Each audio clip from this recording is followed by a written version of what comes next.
Dr. Thomas Vangsness, welcome to Chile. Thank you. Is this your first visit? My first visit to Chile, yes. To our country. We're eager to know about the new discoveries and a new development that you're doing in the cell therapy field in orthopedics in the United States. Yeah. Well, as you know, as we discussed in this conference, the cellular technologies are increasing all over the world. And no more is at present than in the state of California, where there's $3 billion to promote stem cell biology. Okay. And so at my university, we've had studies where we've published showing the positive effects of stem cell therapy for osteoarthritis in the human knee. So I think I'm very excited about that. Can you tell us more about the type of cell you're using and the applications?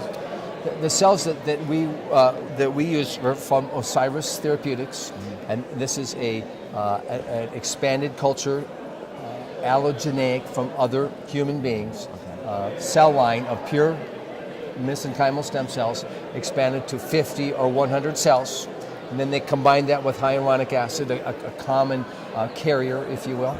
And so we had three groups. One just got the carrier, injected one time into the knee after surgery. One got a low dose of 50 million cells. One got a high dose. And we're all blinded.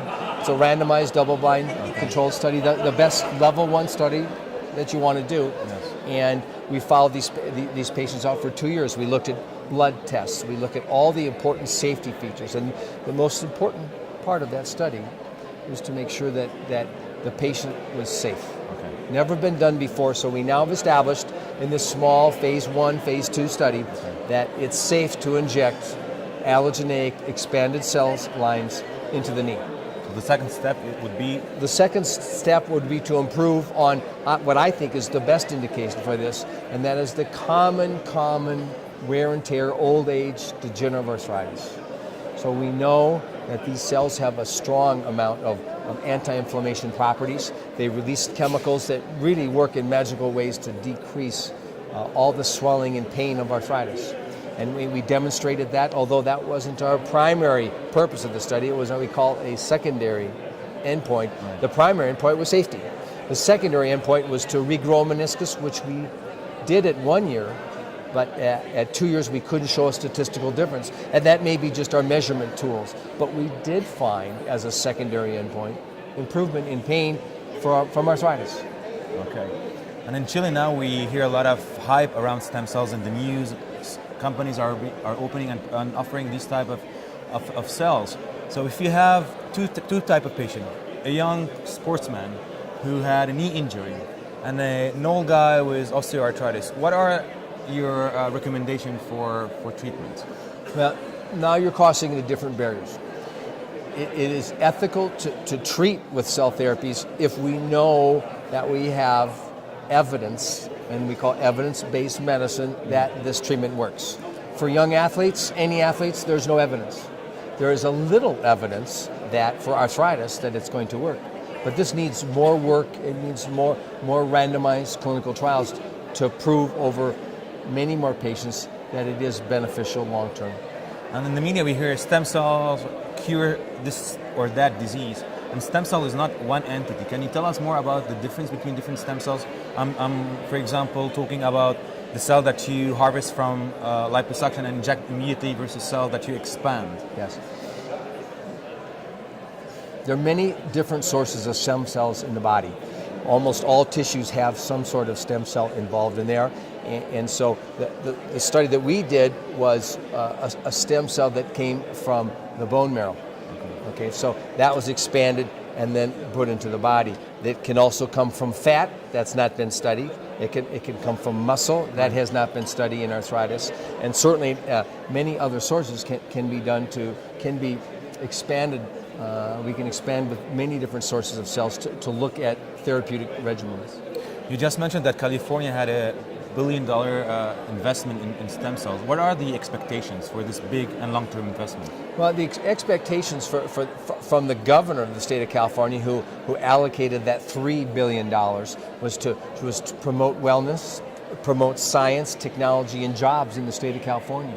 And to date, they've already spent $1.8 billion for the 9 medical schools in California, and these schools have created a tremendous amount of interest, a tremendous amount of science, and basically an understanding of how cells interact. So as we continue to improve, we can take that now to clinical trials and show improvement in various conditions of human wear and tear. Meniscus, arthritis, rotator cuff, spine. That's my interest in orthopedics, all these musculoskeletal injuries. And from the California experience, what is the advice you give to the funding agencies in Chile? Oh, I think that if you look at the forward-thinking attributes of the legislature of California, that they have pushed California now to the head of the world in stem cell biology. Well, right now, what I see that Chile has great opportunities to continue to expand and continue to help their people and the world. It seems to me that your regulatory restrictions are less, so that it's much more of an opportunity for you to work on human clinical trials. It's definitely a double-edged opportunity because, as well, things need to be controlled in a way. Maybe not as strict, but then a certain way of control. And what is your advice in this term? Well, I think we before we go swimming, we put our big toe in, then we put the foot in. We don't jump in, and it's safety, as I said from the very important endpoint in my study, was that we have to be safe. And so we all must have ethical responsibilities and proceed slowly and do great randomized clinical trials with safety as our primary endpoint, and really look at these clinical trials because they really haven't been done to date. A lot of promise. Okay. Thank you very much for sharing your knowledge with us. It's my pleasure. Thank you very much.